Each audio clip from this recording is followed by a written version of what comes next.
রোজার মাসে চুরি করার মজাই আলাদা। বেটা একটু ধর ধর।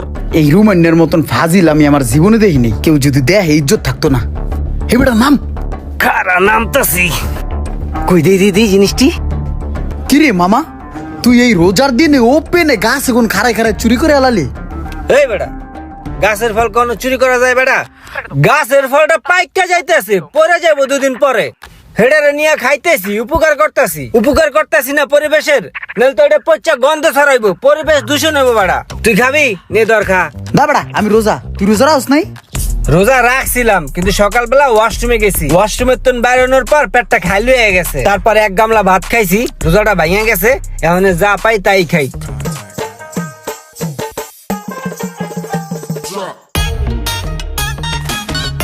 রোজা রাখছো? পোংটা আমি না করতে পারলে শরীরের মধ্যে খালি চুলকায়। আবার দুইটারে গিট্টু দিয়া দিই, একটা ফ্যাশন লাগেছে মানে। রোজা কয়টা রাখছো? সবগুলো রাখছি, ইনশাল্লাহ 30টা রাখবো। 30টা রোজা রাখবা? দেখছিস বেড়া, মাশাল্লাহ মাশাল্লাহ, এই ডুপোলায় 30টা রোজা রাখবো। আর রুমানে রোজাই রাখতে চায় না বেড়া। রোজা একটা রাখছিল, হেডেও ভাঙ্গিয়া লাইছে। হাই হাই রে, আব্বাই ফোন দিছে। আব্বারে কইছি নামাজ পড়তে গেছি, এখন আব্বারে কি কমু। এই দেই তোর ফোনটা। এ বেটা আমার দিকে তাকাসকে, এই কাজটা রুমানে করছে, আমি নিজে দেখছি।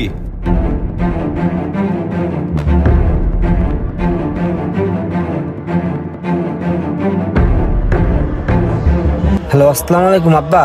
আব্বা আমি মসজিদে নামাজে আসছি আব্বা। মসজিদের শব্দ শুনে বোঝেন না আব্বা? আপনি এখন রাখেন আব্বা, আমি নামাজ পড়ি। যাক, আব্বার একটা বুঝ দিতে পারলাম। এইবারে একটা কাজ করি, মসজিদের সাউন্ড রেকর্ড করে রাখিয়া দিই, পর অন্য সময় আবার এটারে কাজে লাগাবানে। ধর বেড়া, এটা কোনো কাম? রুমানে থাবাদ আমার ফোনটা লয়ে কোথাও উদয় হয়ে গেল, ওরা খুঁজে পাই না। আর এই দেখ আমার পাঞ্জাবিটা ছিঁড়া লাইছে বেড়া। ও বেটা একটা শয়তানের নাডা, দেখ তোর মোবাইল নিয়ে কি আকাম কুকাম করে বেটা। এই তোর ফোন লাগ। কিরে মামা, তুই আমার ফোন লয়ে কই উদয় হয়ে গেছিলি গা? মসজিদে। মসজিদে গেছিলি গা নামাজ পড়তে? এই বেটা আমি সহজে নামাজ পড়ি বেটা। আব্বাই বেটা আমারে পাড়াইছে নামাজের লেগা। এখন যদি আমি নামাজ পড়তে যাই তাহলে তখন লাগে আড্ডাটা কখন দিমু? এর ভিতরে বেটা আব্বাই ফোন দিছে বেটা। এখন আমি আব্বারে কি কমু? এর জন্য তোর ফোনটা খাবাই লয়ে মসজিদে দিছি দৌড়। মসজিদের এক কর্নায় যাইয়া আব্বার ফোনটা ধরলাম। আব্বারে কইলাম যে আব্বা নামাজ পড়তে আসি, মসজিদের সাউন্ড পাও না? তারপরে তোর ফোন দিয়া মসজিদের সাউন্ডটা রেকর্ড করলাম। এই তোর কাকাই ফোন দিছে, দেখি তোর ফোনটা। আসসালামু আলাইকুম আঙ্কেল। ওয়ালাইকুম আসসালাম। বাবা ভালো আছো? জি আঙ্কেল ভালো আছি, আপনি ভালো আছেন? হ্যাঁ ভালো। কোথায় আছো তুমি? আঙ্কেল আমি তো মসজিদে নামাজ পড়তে আছি আঙ্কেল। ও আচ্ছা, ইমরান কই? আঙ্কেল ইমরান আমি বলছিলাম যে ইমরান চল আজান দিছে নামাজটা পড়ে আসি, কিন্তু আঙ্কেল ও না আমার সাথে আসে নাই, তাই আমি একাই নামাজ পড়তে চলে আসছি। ফাজিল ডে কয় ঠয় কি? আঙ্কেল ইমরান তো বানরামি করতেছে কোথায় জানি, দেখলাম জুয়া খেলে। ওই জুয়া খেলে? ঠিক আছে বাবা রাখো। জি আঙ্কেল, আসসালামু আলাইকুম। নে তোর ফোন নে।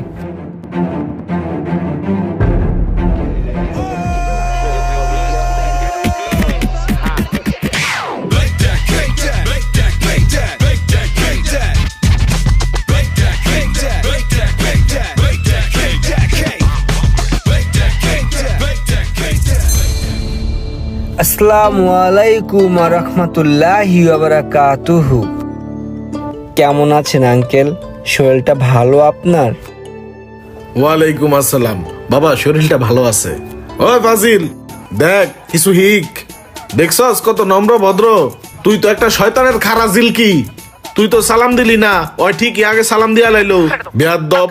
বাবা তুমি ভালো আছো? তোমার আব্বু আম্মু ভালো আছে? জি আঙ্কেল সবাই ভালো আছে। ওই হন ইমরান না, তুই যদি বাইরে চলাফেরা করস, কোন বন্ধু বান্ধবের লগে আড্ডা মারস, তাহলে এই একমাত্র রোমানের লগে চলবি, আড্ডা দিবি। ওর চরিত্র তোর চরিত্র চাইতে অনেক ভালো। বাইরের কোন বাটপার চিটার টাউটার বন্ধু বান্ধবের লগে তোর যাতে না দেখি, এই রোমানের লগে থাকবি সব সময়। ওই আমার কাকার সামনে কেমন দরবে সাজ দিছে। বন্ধু ইমরান, তোর কাকা আমার ঠিকই চিনলো, তুই আমার চিনলি না। কত ভদ্র একটা মানুষ আমি। তো বাবা ভালো আছো না? এই লও, এটা তুমি রাখো, এটা দিয়া পেঁয়াজু খাই ইফতারের সময়। জি আঙ্কেল, আসসালামু আলাইকুম। জানতে আবার চায় রয়েছে বেদব। যা এমন কিছু বন্ধু বান্ধব আছে যারা বন্ধু বান্ধবের ভিতরে সবচেয়ে উচ্চ পদস্থ শয়তানের খারাজিল কি, কিন্তু সেই বন্ধুটি আপনার ফ্যামিলির চোখে দরবেশের ন্যায়। শেয়ার করে দিন আপনার সেই বন্ধুকে যে কিনা আপনার ফ্যামিলির চোখে রুমানের মতো দরবেশ সেজে রয়েছে। আর এই ভিডিওটির দ্বিতীয় পার্ট খুব শীঘ্রই আসছে।